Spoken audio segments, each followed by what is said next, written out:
ತನ್ನ ತಪ್ಪಿಗೆ ಕ್ಷಮೆ ಕೇಳುವ ಗುಣದವಳು. ಹೀಗಾಗಿ ಓಡೋಡಿ ಬಂದಳು ಅವನ ಹಿಂದೆ. ತ್ರಿಶೂಲ್ ಎಂದು ಆಕೆ ಕರೆದ ಕೂಡಲೇ ನಿಂತು ಬಿಟ್ಟ.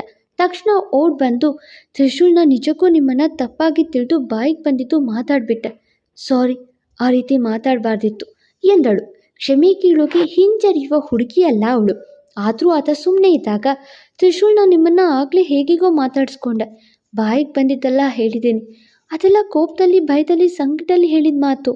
ಪ್ಲೀಸ್ ಮನಸ್ಸಿಗೆ ಹಾಕೋಬೇಡಿ. ಅದು ಅಪ್ಪ ಅಮ್ಮನ ಬಗ್ಗೆ ಬೇರೆ ಎಂದು ಸಮಜಾಯಿಸಿ ಹೇಳಬೇಕು.